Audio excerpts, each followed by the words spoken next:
আজকে আমি রান্না করেছি নিরামিষ রান্না, সব নিরামিষ রান্নাই করেছি। পনির তরকারি, পনিরটা আলু, গাজর আর টমেটো দিয়ে একটু ভেজে নিলাম।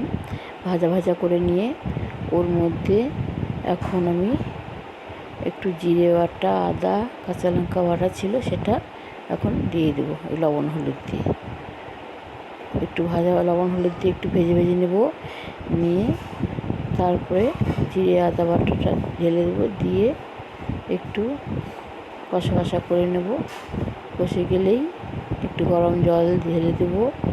গরম জল ঢেলে দিয়ে তারপরে পনিরগুলো ভেজে রেখেছিলাম সেই পনিরগুলো দিয়ে দেবো। গরম জল ঢেলে দিলাম এখন, তারপরে একটু পনিরগুলো ঢেলে দিলাম এর মধ্যে।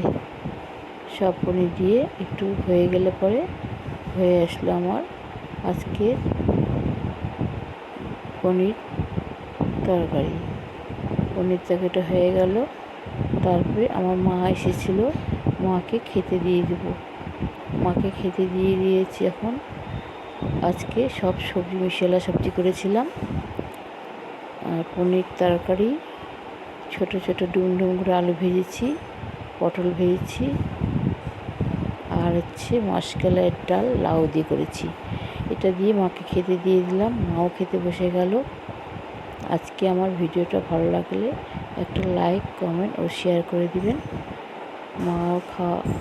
মার খাওয়া হয়ে আসলো, মাকে খেতে দিয়েছি। মার খাওয়া হয় নাই, খেতে বসেছে মা, খেতে দিয়ে দিলাম। মা খেতে বসে গেছে। আজকের ভিডিওটা এখানেই শেষ করছি।